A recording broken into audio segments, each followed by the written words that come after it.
इतनी लंबी लिस्ट, मुझे तो मेरे स्कूल के दिन याद आ रहे हैं और इतिहास के राजा महाराजा के नाम रट रहा हूं।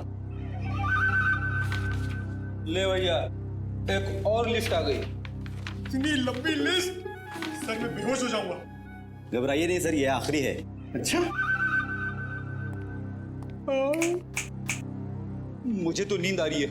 उस दिन मंशा वाले मॉल और अमन के ऑफिस के पास इतने सारे लोग थे, जो हमें चाहिए उसे ढूंढेंगे कैसे? एक काम करते हैं सर, 2-4 लोगों को फोन करके देखते हैं।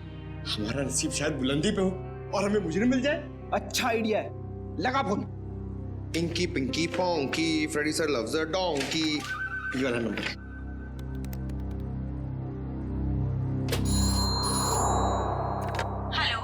हेलो, क्या नाम है आपका मैडम? तुम्हें क्यों बताऊं? तुम्हें शर्म नहीं आती? अनजान लड़की को फोन करके परेशान करते हो। अरे नहीं मैडम, आप समझ नहीं रही हैं। अगर तुमने मुझे दोबारा फोन किया ना तो मैं सीआईडी को कंप्लेंट कर दूंगी। मैं खुद सीआईडी से हूँ। और मैं इंडियन क्रिकेट टीम की कैप्टन हूँ। खबरदार जो फोन किया दोबारा। अरे मैडम, आप समझ क्यों नहीं रही हैं? मेरे पति ने कहा ना तुमसे मुझे फोन करके परेशान करने के लिए। जाओ जाके कह दो उसे, मैं एक पैसा दहेज नहीं देने वाली। दहेज? अबे क्या हुआ पंकज? दहेज का नाम सुन के तेरे पूरे शरीर में 440 वोल्ट का करंट क्यों दौड़ने लगा? अरे सर मत पूछिए, दहेज ही तो मेरी दुखती रग है। सर मेरा पुराना जख्म हरा हो गया। अबे मैं कुछ समझा नहीं। सर आप तो जानते ही हैं, मेरे स्कूल के और कॉलेज के जितने भी फ्रेंड्स हैं सबकी शादी हो चुकी है। मैं ही अकेला बचा हूं कुंवारा। पता है क्यों? क्यों? इस दहेज की वजह से। पंकज, एक सीआईडी ऑफिसर होने के बावजूद भी तुझे दहेज चाहिए? छी, कितनी शर्मनाक बात है ये। रुक, मैं अभी एसीपी साहब को फोन करता हूँ। अरे एसीपी सर को क्यों फोन कर रहे हो? मेरी बात तो सुनो, मैं दहेज नहीं मांग रहा हूँ। लड़की वाले दहेज मांगते हैं। मुझसे कहते हैं जब तक मैं दहेज नहीं दूंगा लड़की से मेरी शादी नहीं कराएंगे। इसलिए तो दहेज का नाम सुनते ही मेरे पसीने छूट जाते हैं सर। तू चिंता मत कर पंकज, जो लड़की तुझे सच्चा प्यार करेगी वो सिर्फ तेरा दिल देखेगी, दहेज या पैसा नहीं, समझे? सच्ची सर? हाँ। अब चल, अब ये शादी के सपने देखना बंद कर और काम पे लग जा। काम पे लग जा? लिस्ट इतनी लंबी है। अबे रो क्यों रहा है?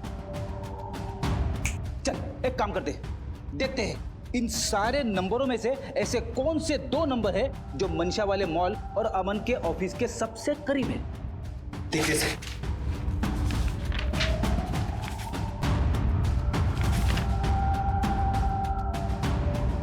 सर ये नंबर देखिए सर। सर ये मॉल से सिर्फ 70 मीटर दूर है।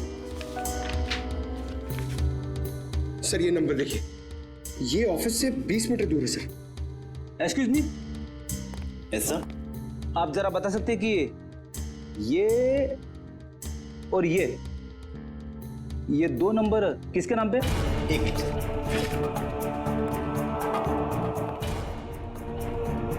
सर अगर आपकी नजर में कोई सुंदर सुशील प्यारी सी लड़की होगी ना सर, तो मुझसे मिलवा दीजिएगा सर। वो क्या है ना, मेरी मॉम चाहती है कि मेरे हाथ जल्दी से जल्दी पीले हो जाए। प्लीज जरा ध्यान रखो। सर एक्सक्यूज मी सर, ये दूसरा वाला नंबर ट्रेस करने में थोड़ा टाइम लगेगा, मगर ये पहला नंबर किसी शीतल कुमार का है।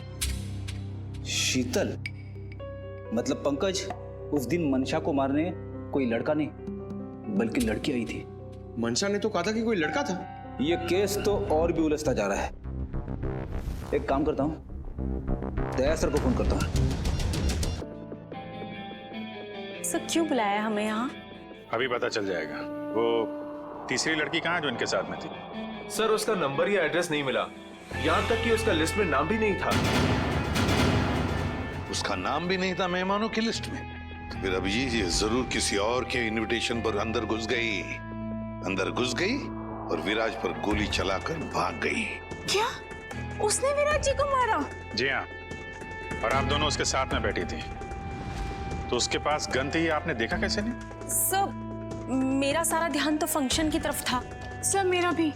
वाह, तुम दोनों का फंक्शन की तरफ इतना ध्यान था कि तुम्हारे बगल में बैठी हुई लड़की अपना गन निकालती है, निशाना साधती है और गोली चलाकर भाग जाती है, इसका तुम्हें पता भी नहीं था। कैसे मान सकते हैं हम ये? चलिए बताइए, और क्या याद आता है उस लड़की के बारे में? सर उसने एक बड़ा सा बैग रखा था टेबल पे और शायद इसीलिए हमें गन नहीं दिखी।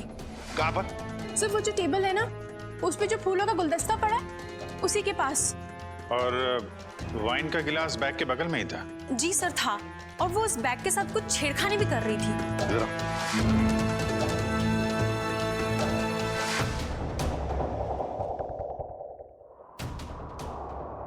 तुम दोनों यहाँ बैठी थी जी सर।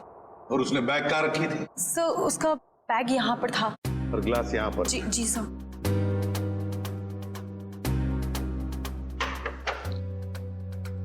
मतलब अभिजीत बैग के अंदर गन छुपा कर रखी थी। वो कह रही थी ना, छेड़छाड़ कर रही थी बैग के साथ। निशाना साधा उसने और गोली चला दी। सर उसका चेहरा तो हम देख ही चुके हैं, उसकी फोटो टेलीविजन और अखबारों में दे दें सर? हाँ, मगर उससे पहले अभिजीत सीसीटीवी फुटेज चेक करो। सर ये जो दोनों कैमरास है ये फंक्शन हॉल के अंदर के हैं और ये मेन गेट का।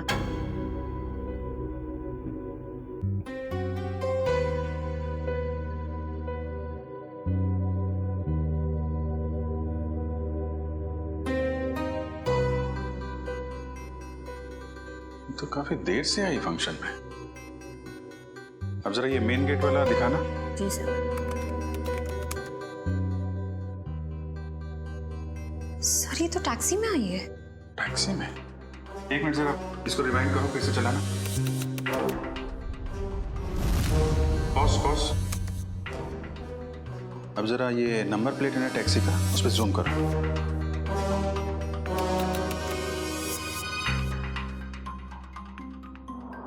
टैक्सी कंपनी से पता करो कहां से बैठी थी ये इस टैक्सी में। जी हाँ, मैं उसी टैक्सी की बात कर रहा हूँ, VWJA 3856।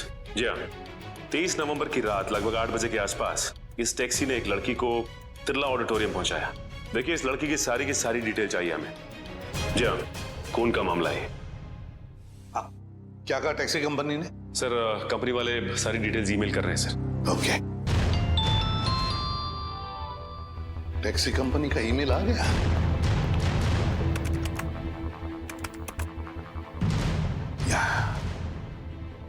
ये रहा उनका मुंबई का रोड मैप और ये है वो लाल डॉट, ये है वो टैक्सी और उस टैक्सी का रूट ये था। ये देखो, तिरला ऑडिटोरियम।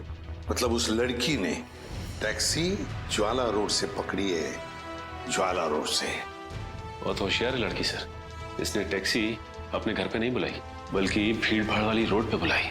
लगता है इस लड़की का घर ज्वाला रोड के आसपास ही होगा। निखिल, काम करो, तुम और जयवंती जाओ, ज्वाला रोड जाओ और अच्छी तरह से पूछताछ करो।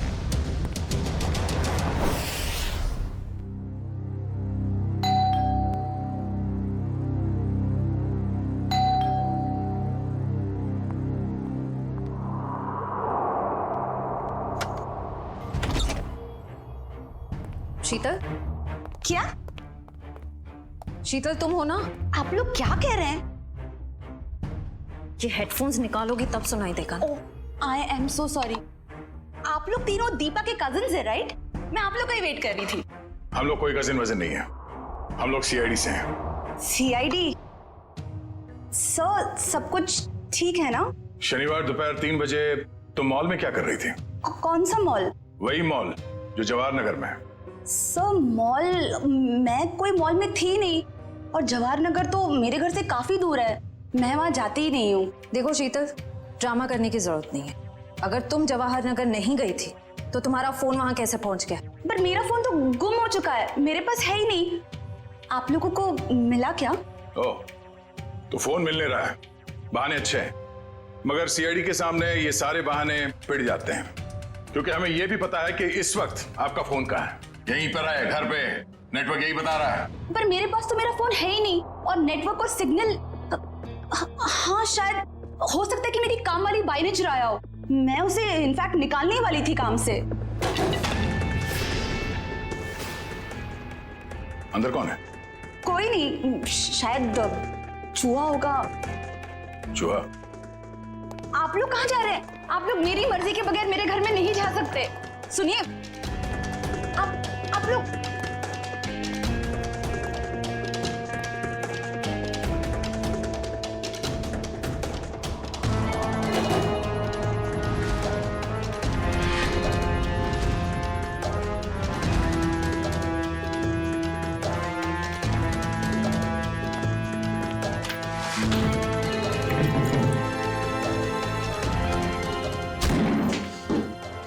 शर्म नहीं आती? ऐसे कैसे अंदर घुसे चले आते हो? अब क्या करें, आदत से मजबूर है। क्या? काफी बड़ा चूहा है, इसे खुराक की जरूरत है, हम ले जाते हैं।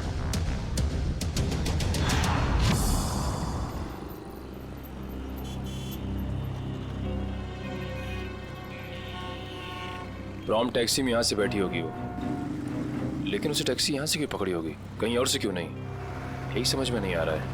देख भाई निखिल, तेरी समझदारी जरा मैं हिला देती हूँ।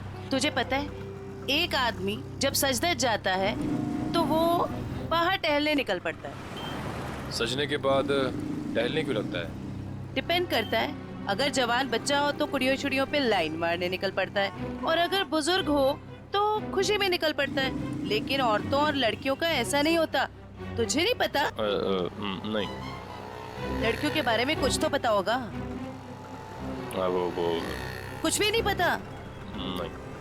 शर्मा क्यों रहा है? नहीं वो देख, लड़की औरत जब एक बार तैयार हो जाती है तो वो ज्यादा दूर तक नहीं जाती, मतलब नहीं जाती, जा ही नहीं सकती। मतलब ये कि वो जहाँ तैयार हुई है, टैक्सी भी उसने वहीं बुलाई होगी। मतलब घर के आसपास? बिल्कुल। देखा था ना वीडियो में, कितनी सजी धजी हुई थी। अब इतना मेकअप और लिपस्टिक उसने होटल में बैठ के नहीं किया, घर पे किया होगा। उसका घर यहीं कहीं आसपास होना चाहिए। अब एक बात मैं आपको बताता हूँ। लड़कियों के बारे में? नहीं, बंदा जा रहता है, अक्सर दवाई वगैरह वहीं आसपास से लेता है। होशियार है तू। वो तो। चल ढूंढे उसे। Excuse me. जी, हमें कुछ चाहिए। प्रिस्क्रिप्शन दिखाओ। ये क्या है? ये प्रिस्क्रिप्शन है। ध्यान से देखो जरा। बात क्या है? देखो, हम सीआईडी से हैं। ये फोटो ध्यान से देखो और बताओ, तुमने पहले इसे कहीं देखा है? तो मेरी। ये तो मेरी। नहीं, मेरी कुछ नहीं लगती। ये तो वही है ना? अरे देखना, ये वही है ना? अरे हाँ, ये तो वही है 11 नंबर बंगले वाली। 11 नंबर वाली? हाँ, 11 नंबर पे रहती है, घर से फोन करती है। बहुत बार घर पे दवाई भेजी हमने इसकी। क्यों, बीमार है क्या? नहीं, हट्टी कट्टी है। 11 नंबर वाली।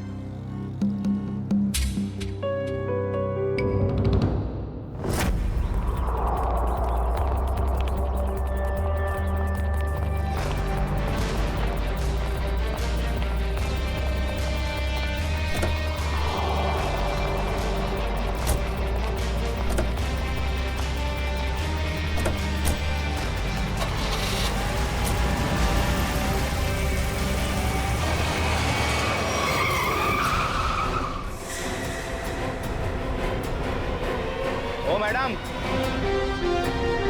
गाड़ी हटाओ।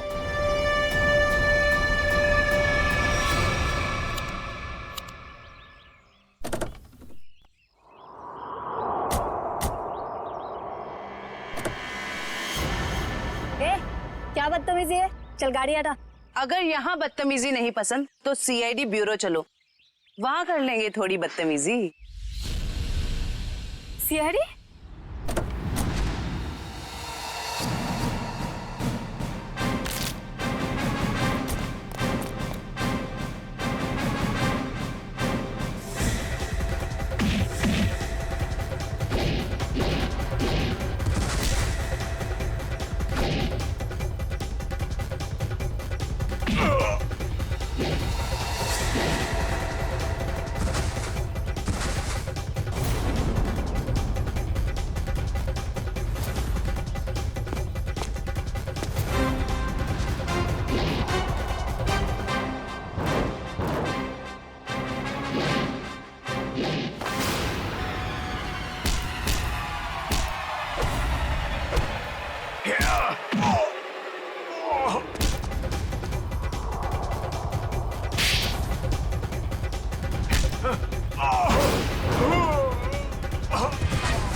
सर प्लीज मुझे जाने दीजिए, मेरी कोई गलती नहीं है। चुप!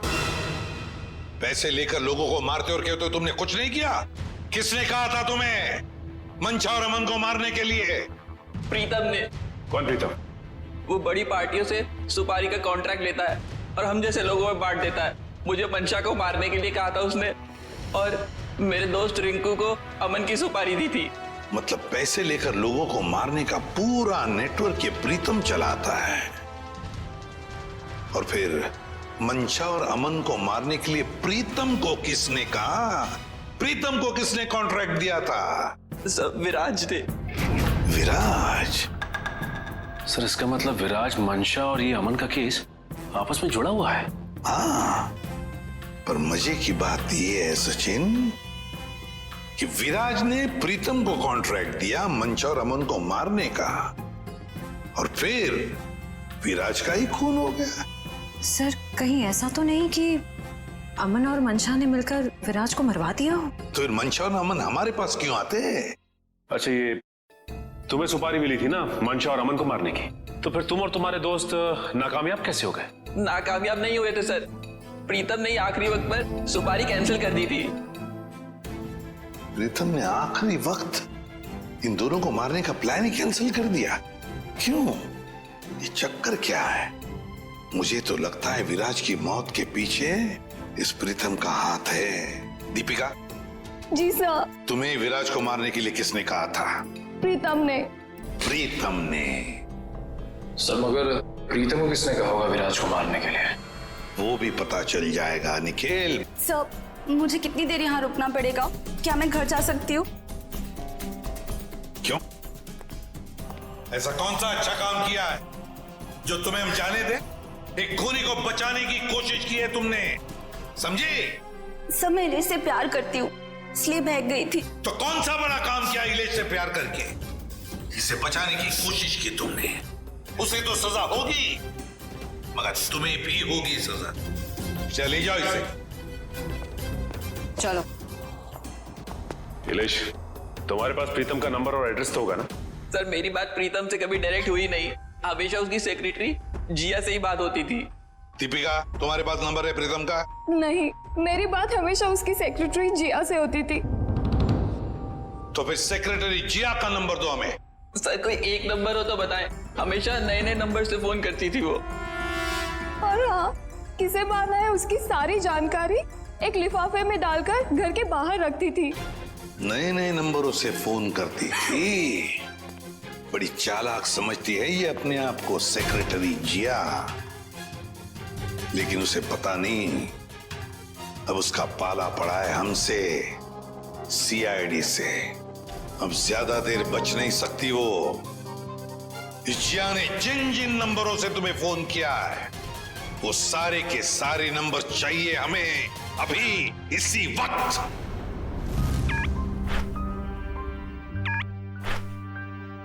सर ये देखिए, शहर के नक्शे में जो लाल रंग के निशान दिखाई दे रहे हैं, जिया ने आज ये नंबर वहां इस्तेमाल किए हैं। ये है वो पहला नंबर जिया ने इस्तेमाल किया हुआ। राजा पार्क से लेकर खातीपुरा गया है और 30 मिनट तक बात कर रही थी, 30 मिनट तक। और फिर खातीपुरा से वो श्याम नगर आई, उस दौरान उसने 40 मिनट तक बात की। हाँ सर, और तीसरा नंबर उसने इस्तेमाल किया है श्याम नगर से क्वींस रोड के बीच, तकरीबन अब 1 घंटे बात की है सर। और उसके बाद अब ये क्वींस रोड से विद्यानगर की तरफ गई। और सर विद्यानगर में जिया के नंबर के साथ एक और नंबर है। लगता है ये नंबर प्रीतम का है श्रेया, ये प्रीतम ही है। इस प्रीतम ने बुलाया होगा जिया को विद्यानगर मिलने के लिए। लेकिन सर विद्यानगर के बाद तो जिया का मोबाइल बंद हो गया सर। तो ठीक है, होने दो, लेकिन वो दूसरा नंबर भी तो है जिससे जिया मिली थी, उसको ट्रैक करो निखिल।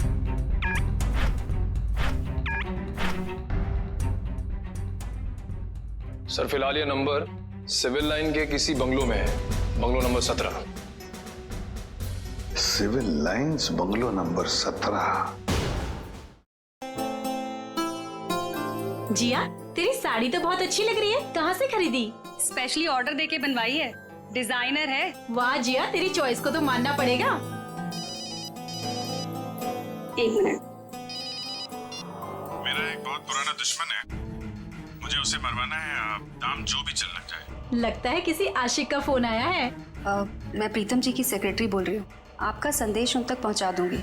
10 लाख लगेंगे। अरे 20 लाख दूंगा, लेकिन वो बचना नहीं चाहिए। बहुत नफरत करते हैं उनसे। ऐसा क्या बिगाड़ा है आपका? मिल के बताता हूँ आपको। लगता है दरवाजे पे कोई आया है। मैं आपको थोड़ी देर में कॉल करती हूँ। आप? नहीं, वो मैं ही हूँ। आपसे मुलाकात भी हो गई। आप कौन है? वैसे तो मेरा नाम अभिजीत है, लोग मुझे सीनियर इंस्पेक्टर अभिजीत के नाम से जानते हैं। सीआईडी में काम करता हूँ। आप किस नाम से बुलाना पसंद करेंगी? सीआईडी का यहाँ क्या काम? अरे फोन पे बताया ना आपको। अच्छा वो, मुझे लगा कोई मजाक कर रहा है तो मैं भी मजाक करने लग गई। सुपारी का लेन देन तुम्हें मजाक लगता है? जिया, ये सब क्या चल रहा है? सॉरी गर्ल्स, पार्टी खत्म हो गई है, आप लोग जा सकती हैं। Thank you very much. चलिए चलिए। चलो चलो। आप सोच भी नहीं सकती आप कितनी बड़ी मुसीबत में फंस गई हैं। देखिए, मैं प्रीतम के लिए काम करती हूँ, लेकिन मैंने आज तक उसे नहीं देखा। वाह सर, अभी तक ये कह रही थी कि प्रीतम को जानती नहीं है, अब कह रही है देखा नहीं है। ऐसा ना हो थोड़ी देर के बाद ये कहें कि ये खुद प्रीतम है। अरे मैं ऐसा क्यों कहूंगी? मैं प्रीतम नहीं हूँ, मैं तो जिया हूँ। जरा आईडी दिखाइए अपना। ID card? हाँ, I card, driving licence, PAN card, passport, कुछ भी नहीं है। नहीं है? ओह, जरा मैडम का बैग चेक कर लीजिए।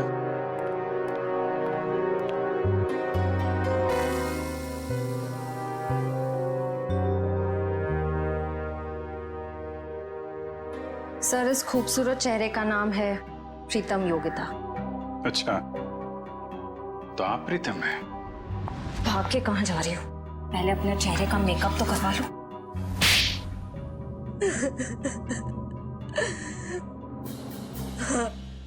मैं ही प्रीतम हूँ और मैं ही सुपारी लेने का काम करती हूँ। आज की सुपारी किसने दी थी तुम्हें?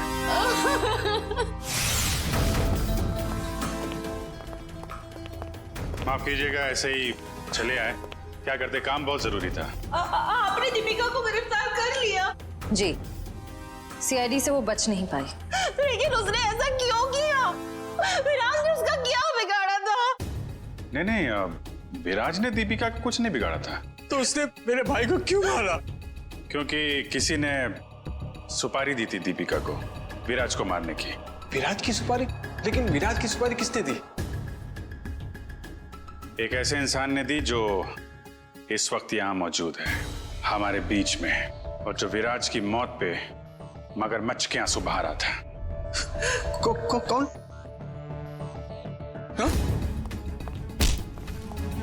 शेखर, तो भागने दौड़ने का बहुत शौक है आपको? हमारी जेल के बाहर एक बहुत बड़ा मैदान है, वहां आपका ये शौक पूरा हो जाएगा।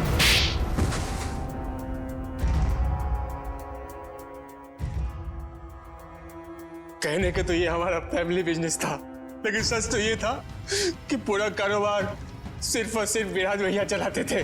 और इस बात की तुम्हें जलन थी, हैं?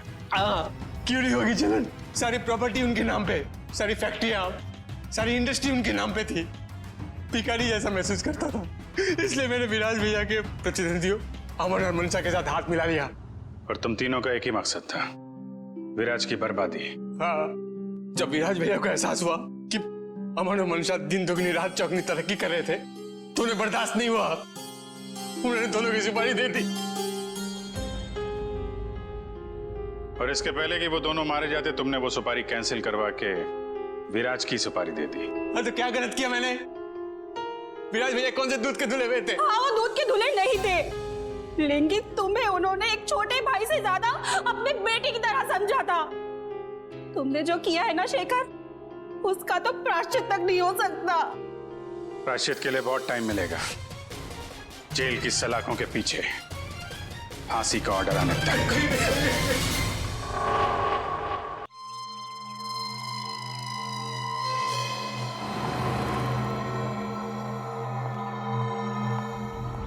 शॉपिंग करने का असली मजा तो सेल में आता है। अब 1 हफ्ते की छुट्टी।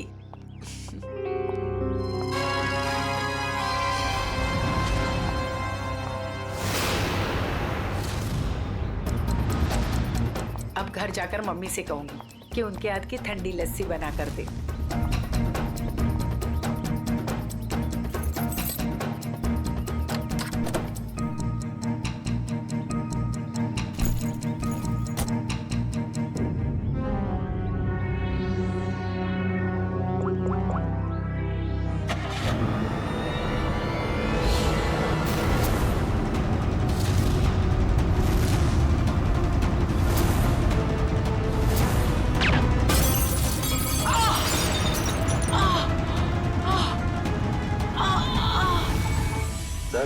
आज आपके लिए बहुत ही बड़ा दिन। आज आपको बिजनेसमैन ऑफ द ईयर का अवार्ड मिलने वाला है।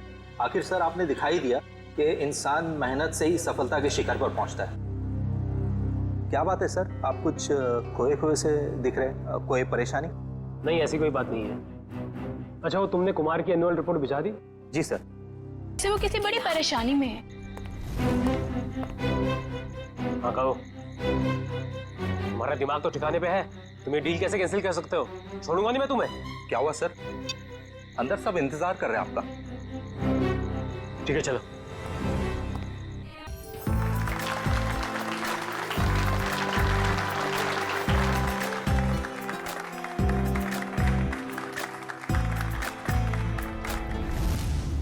अब वक्त है उस घड़ी का जिसका आप सबको बेसब्री से इंतजार, बिजनेसमैन ऑफ द ईयर का अवार्ड देने का वक्त आ गया है। और इस अवार्ड को देने के लिए मैं बुलाना चाहूंगा इस शहर के जाने माने इंडस्ट्रियलिस्ट मिस्टर श्याम विपुल को।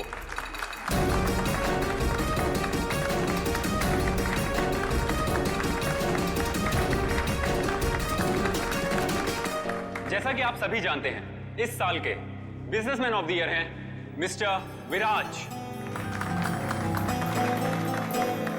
अब मैं चाहूंगा मिस्टर विराज स्टेज पे आएं और अवार्ड रिसीव करें।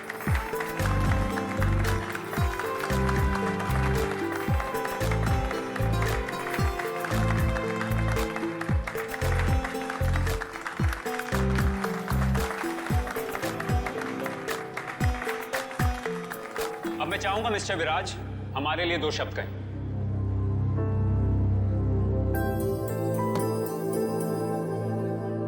आप सभी का बहुत बहुत शुक्रिया। मैं सिर्फ इतना कहना चाहूंगा कि इंसान अगर चाहे तो मेहनत और ईमानदारी के बल पर जिंदगी में कुछ भी हासिल कर सकता है। इस अवार्ड को जीतने का श्रेय मैं अपने बहुत ही खास साथी। अरे ये क्या? अरे गोली चली, निकला से। चलो चलो, कहीं हमें ना लग जाए। निकला से। विराज, तो विराज क्या हुआ तुम्हें? अभिजीत, गोली तो बाएं तरफ से चली है। बस इसका मतलब गोली चलाने वाला इसके सामने नहीं खड़ा था, साइड से गोली चलाई इसने। अगर ये यहाँ पे खड़ा होके बोल रहा था बाईं तरफ से गोली चली है, सर यहाँ कहीं पे होना चाहिए खूनी को। हाँ, पर यहाँ पर तो दीवार है अभिजीत, मतलब खूनी दीवार के सामने खड़ा था, इन सारे लोगों के बीच में। किसी ने तो सुना होगा, देखा होगा गोली चलाते वक्त। ये इधर दीवार पे मेहमान थे इस तरफ? सर 2 या 3। 2 या 3? कितने? सर 3। कौन लोग थे, कुछ याद है आपको? सर गोली की आवाज सुनकर वो लोग भाग गए, जो बचे यहीं बचे हैं। मेहमानों की लिस्ट तो होगी तुम्हारे पास? Yes sir. लाओ। Okay sir. वैसे आप लोगों ने देखा किसी को गोली चलाते हुए? नहीं सर। कमाल है, एक आदमी यहाँ पे गोली चलाता है, इनकी मौत हो जाती है, ना किसी ने कुछ देखा ना सुना। ऐसा कैसे हो सकता है? सर दरअसल हम सबका ध्यान स्टेज पे चल रहे प्रोग्राम पे था, इसलिए गोली कहाँ से आई वो पता ही नहीं चला।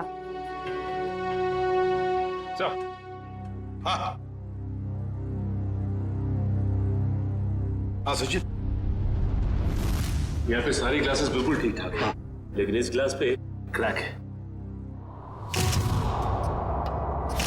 अभिजीत, ग्लास में क्रैक है, मगर ग्लास खड़ा का खड़ा ही, गिरा नहीं है।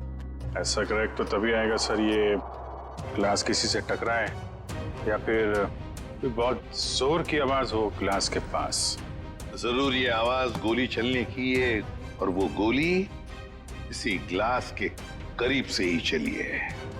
अंके, हाँ आजा।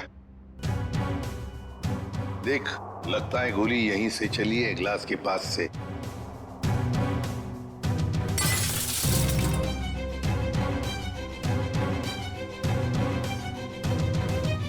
बॉस, देख करके तो ऐसा ही लगता है कि गोली यहीं से चली है। फिर भी 100% श्योर होने के लिए मैं अच्छी तरह से चेक कर लेता हूँ। चेक कर ले।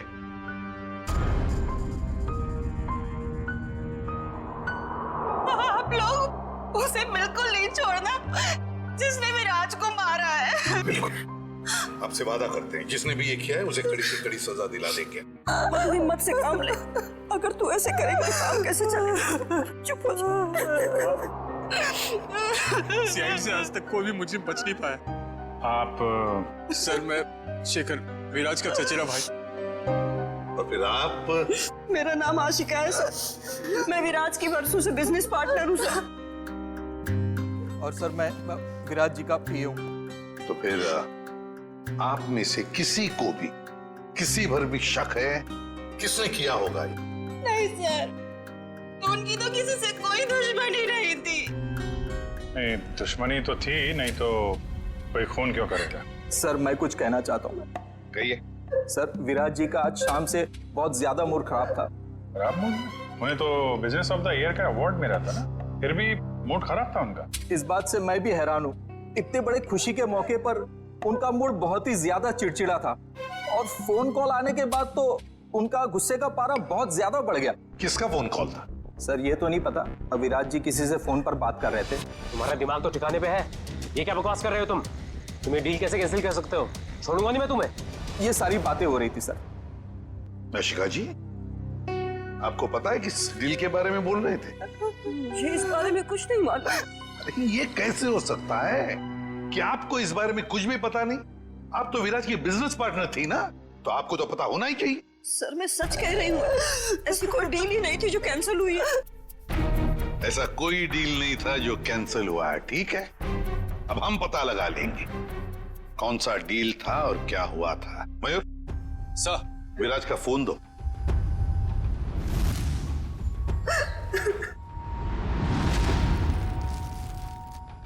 देखो जरा, आखिरी फोन।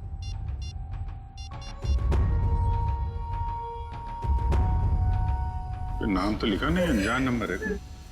फोन लगा के देखो। फोन बंद आ रहा। फोन बंद आ रहा? अभिजीत,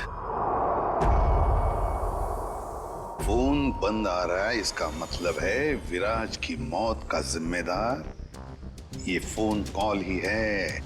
पता लगाना पड़ेगा ये फोन नंबर है किसका। मनसा, बेकार की जिद छोड़ दो ना। मम्मा प्लीज समझने की कोशिश करो, मुझे सीआईडी के पास जाना ही होगा, मुझे मदद लेनी होगी मम्मा। नहीं, मैं तुम्हें नहीं जाने दूंगी। फिर से हमला हो गया तुम पर तो। मम्मा प्लीज, मैं जो कर रही हूँ वो ठीक कर रही हूँ, लेट मी डू इट। हाँ, मैं सीआईडी के पास जा रही हूँ, क्या तुम मेरे साथ चलोगे? ओके।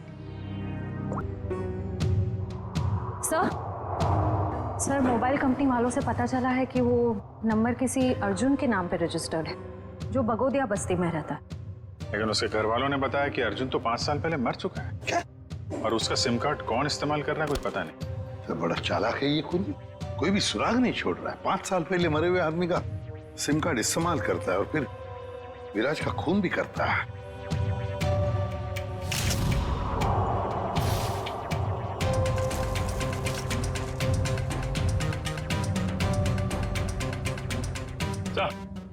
हाँ। ये देखिए सर, ये देसी कट्टा मिला है इसमें से। लगता है गुनी भागते वक्त गलती से यहाँ गिरा गया। अजीब को नहीं है सर, भाग गया लेकिन हथियार यहीं छोड़ गया हमारे लिए। सर प्लीज हमारी मदद कीजिए, हम बहुत बड़ी मुसीबत में हैं सर। एक मिनट, कौन है आप लोग? सर मेरा नाम मनसा है और ये मेरे बिजनेस पार्टनर है अमन। अच्छा, क्या हुआ बताइए। सर, हमें किसी ने मारने की कोशिश की है सर, हमारी जान पे हमला हुआ है। किसने किया हमला तुम लोगों पर? कौन, जानते हो आप लोग? सर कुछ नहीं पता है, और समझ में नहीं आता है कि हमें मारकर किसे फायदा होगा। देखिए प्लीज आप घबराइए मत, हम लोग पता लगा लेंगे। अच्छा ये बताइए कि जब आप पे हमला हुआ तो क्या आप लोग साथ साथ थे? नहीं सर, अलग अलग जगहों पे हमला हुआ, मुझ पे मेरे ऑफिस में और मंचा पे शॉपिंग मॉल के पार्किंग लॉट में हुआ सर। जी सर, कल दोपहर को करीब 12 और 1 के बीच में। कल दोपहर को? और आप लोग आज हमारे पास आए हैं? आज? कल क्यों नहीं आए? सर हम घबरा रहे थे सर, बड़ी मुश्किल से हम हिम्मत बटोर के आपके सामने आए सर। अच्छा, जिन लोगों ने आप पे हमला किया उनके चेहरे तो देखे होंगे ना आप लोगों ने? सब कुछ इतना जल्दी हुआ कि मैं ठीक से कुछ देख भी नहीं पाई। और ये देखिए, गोली मेरे बाजू में लगी। बड़ी अजीब बात है, गोली चलाने वाले ने देखा तक नहीं कि गोली निशाने पर लगी है या नहीं। सर अच्छा ही हुआ कि उसने नहीं देखा, वरना शायद आज मैं आप लोगों के सामने जिंदा नहीं खड़ी होती। सर जरूरी है किसी अनाड़ी का काम है, क्योंकि अगर प्रोफेशनल होता तो ऐसी गलती बिल्कुल नहीं करता। अमन, क्या तुम पर भी गोली चली थी? सर मेरे साथ जो हुआ वो तो बहुत ही ज्यादा अजीब था सर। हेलो। अरे नहीं यार, ऑफिस में आज अकेला ही हूँ, शनिवार था इसलिए सभी लोग चले गए। मेरा भी थोड़ा बहुत ही काम बाकी है, बस मैं भी जाने ही वाला हूँ। Okay, take care, bye bye bye.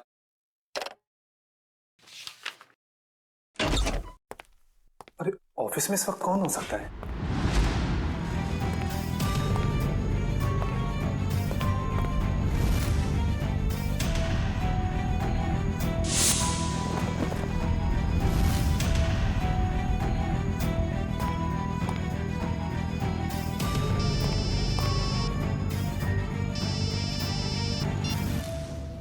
क्या कुत्ते चुकाता मैं?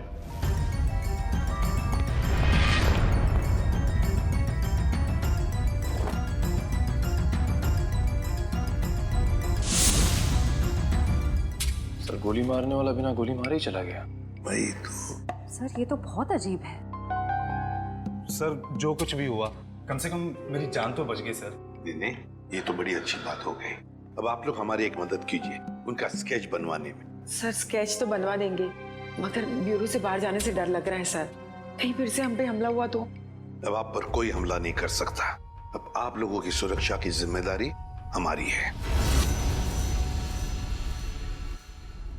एक बात समझ में नहीं आ रही है, मंशा पर गोली चलाने वाला करीब से गोली चलाता है मंशा पर जानलेवा गोली नहीं चलाता, और जो अमन पर गोली चलाने गया था वो बिना गोली चलाए वापस चला जाता है।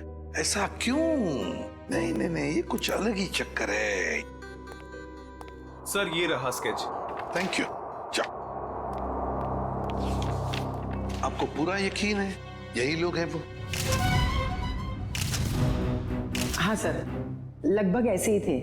ठीक है, थैंक यू वेरी मच।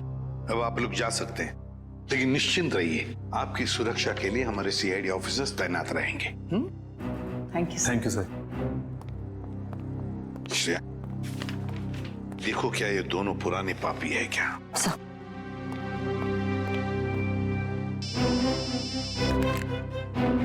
हाँ सड़क के बोल। गोली उसी टेबल पे से चली थी जिस टेबल पर वो वाइन ग्लास था? ओके ठीक है। सर मिल गया?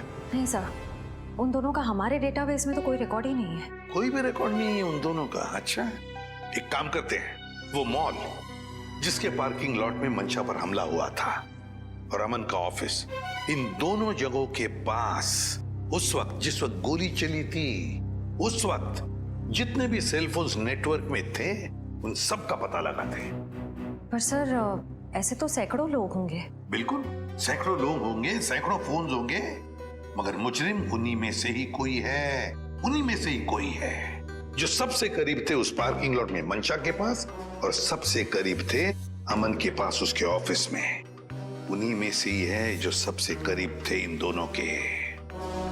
फ्रेडी और पंकज को बोलो पता लगाने के लिए। सर फंक्शन का फुटेज रेडी है।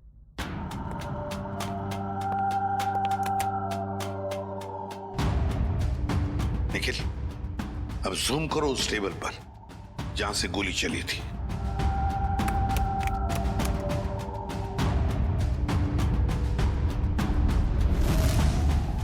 माय गॉड, सर इस टेबल पे तो 3 लड़कियां बैठी हैं। इसका मतलब इनमें से किसी ने विराज पे गोली चलाई।